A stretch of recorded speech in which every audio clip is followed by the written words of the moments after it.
Bonjour, Claire Damon des Gâteaux et du Pain. Je vais vous présenter aujourd'hui une recette qu'on a fait pour Paris Match. C'est le baba. Le baba, c'est un gâteau qu'on affectionne particulièrement ici, qu'on décline tout au long de l'année avec des fruits différents, puisque mon travail est basé essentiellement sur le travail des fruits. Là, en l'occurrence, on l'a décliné avec du safran et une très jolie orange de Sicile. Donc, on va commencer par la pâte à baba avec Étienne. Donc, dans la cuve du batteur, avec un crochet, on va mettre la farine, un sel, donc un sel de Guérande, un sel gris, pas un sel raffiné, un sucre, la levure boulangère, voilà, qu'on met d'un côté, qu'on ne met pas à côté du sel ni du sucre, sinon ça va la brûler. Et donc, voilà, une partie des œufs et l'eau qu'on peut rajouter dans les œufs qu'on viendra mettre après au fur et à mesure. Là, ça, on va le mettre au batteur et on va faire tourner pour pétrir la pâte à baba. Et le beurre.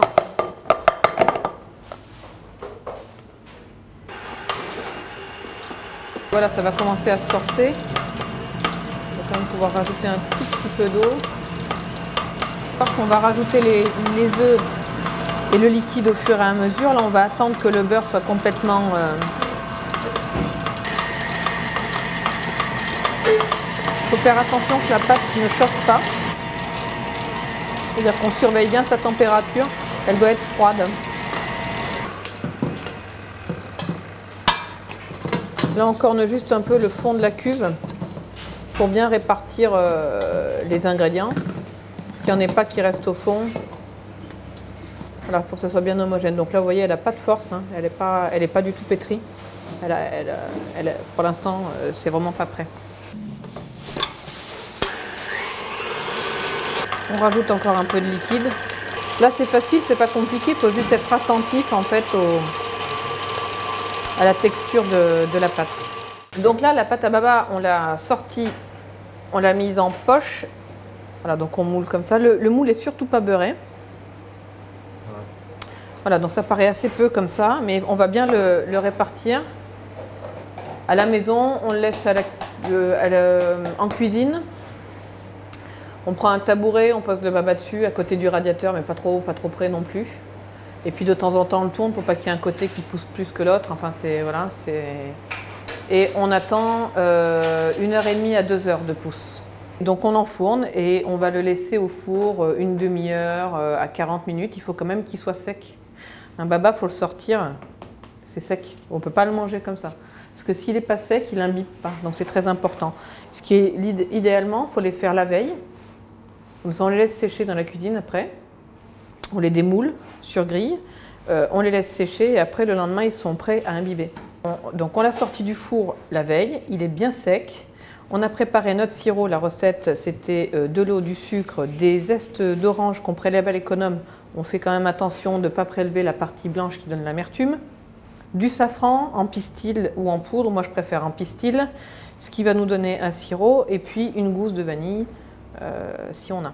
Quand le sirop est à 35-40 degrés, on va mettre à tremper les babas. Moi, je vous montre avec des petits babas, mais c'est exactement le même principe pour les gros.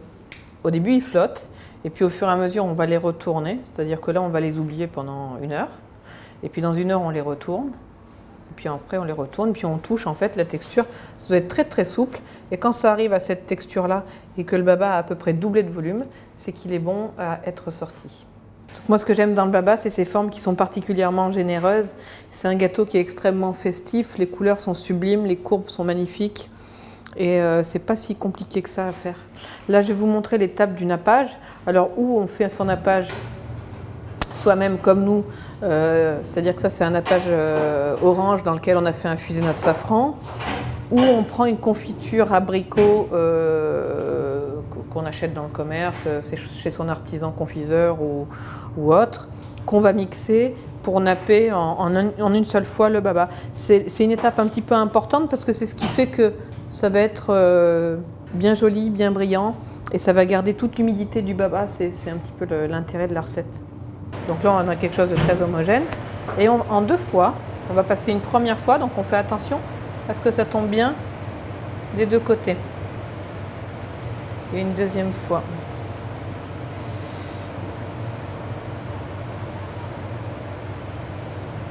C'est un baba sans alcool, tous les parfums sont... Parce que bon, les fêtes, en règle générale, on les passe avec toute la famille, les parents, les enfants. Donc pas d'alcool. Si quelqu'un veut mettre un petit peu d'alcool, moi je conseille plutôt un vin de Tokai ou quelque chose comme ça, pas forcément un rhum. Parce qu'avec le safran et l'orange, je ne suis pas persuadée que ce soit particulièrement agréable. Et voilà, mais en tout cas, c'est quelque chose qui peut se manger avec tout le monde. Donc, une fois que le baba est nappé, on va directement le poser sur un plat à gâteau, enfin quelque chose, un plat de service, un joli plat de service. Et ensuite, on va procéder à la chantilly au safran, parce qu'il n'y a pas de baba sans chantilly. Là, on a la chantilly safran, donc les piscines de safran, la crème et un petit peu de sucre. Donc ça a été fait la veille.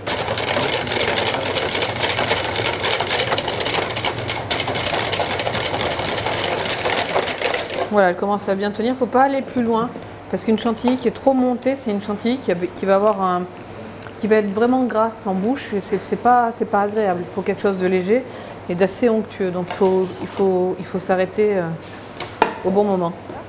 On prend une petite plaque, un cercle, et on va à la cuillère mouler un disque de crème. Là, on va préparer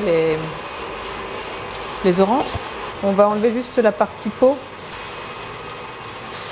Qualité des oranges, bah c'est comme tout, hein, il vaut mieux déjà pour le goût, puis s'assurer qu'elles ne sont pas trop traitées, etc.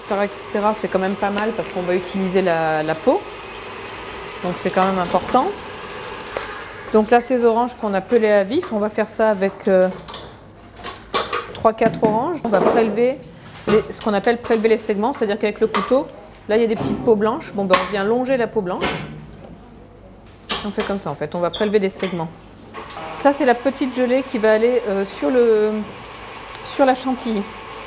Hein, ce qui va apporter en fait la fraîcheur du baba. Ensuite, on va prendre donc ce qu'on a gardé là, les écorces. Et on va les couper assez finement. Pas trop non plus, qu'il y ait quand même un petit peu de texture. Voilà. Une fois qu'on a cette peau qui est coupée en morceaux, on va la mettre dans une casserole. On met de l'eau à ras, voilà, à moitié. Et on va porter sur le gaz à ébullition. Dès que c'est à ébullition, on arrête, on retire du feu, on enlève l'eau chaude, on chinoise quoi, on égoutte, on remet dans la casserole et en fait on va renouveler cette opération 3 fois. Ça s'appelle blanchir, donc on va blanchir les oranges, ce qui va nous permettre en fait d'en enlever l'amertume et de les rendre beaucoup plus tendres. Ça c'est la date qu'on a choisie pour la recette, la déglette nour. C'est une date qui n'est pas collante, qui est un petit peu plus, qui a plus de texture que la medjool et qui a aussi une très jolie couleur, on dirait presque de l'ambre.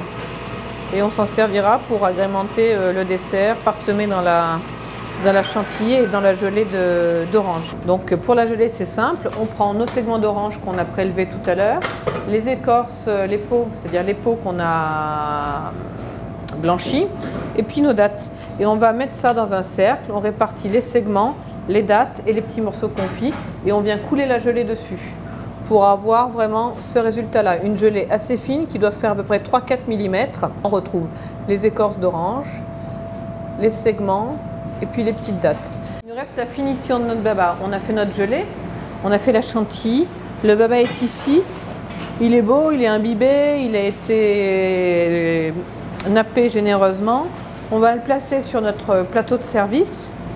Et on va finir la décoration. Dans le creux du baba, parce que le baba, bon, bah, il est troué, on va pouvoir mettre un petit peu de chantilly, quelques segments d'orange pour apporter beaucoup de fraîcheur. Voilà, donc là, Étienne vient de mettre un petit peu de chantilly au safran. On va parsemer de quelques morceaux de dattes. On va mettre un petit segment, ou deux même. En fait, voilà. Faut que ça soit généreux. Tout à l'heure, on avait préparé 2 disques, un disque de chantilly et un disque de gelée d'orange. On lui a fait quelque chose en plus, c'est qu'on l'a floqué, c'est-à-dire qu'on l'a pistolé avec du chocolat, ce qui lui donne cet aspect un peu velours. Maintenant, on va procéder au nappage de la petite gelée orange et safran. On incline notre grille de façon à ce qu'il n'y ait pas de surplus de nappage. On va commencer par le haut. Voilà. Donc là, on a notre baba et on vient le décentrer en rapport avec une artiste qui s'appelle Kless, qui faisait du travail sur le cercle. Et quand vous regardez en fait du dessus, vous avez 3 cercles parfaitement décentrés, un dégradé de couleur quoi. Et puis moi, bien entendu, nous ici à la maison, on met notre étiquette parce que c'est quand même notre marque de fabrique. Voilà. Le baba est à servir tempéré, c'est-à-dire que là, on le conserve au réfrigérateur. On le fait le jour même, hein, cette décoration-là est faite le jour même, sinon la chantilly va retomber. Et on le tempère au moins une demi-heure avant la dégustation. Et voilà. À bientôt!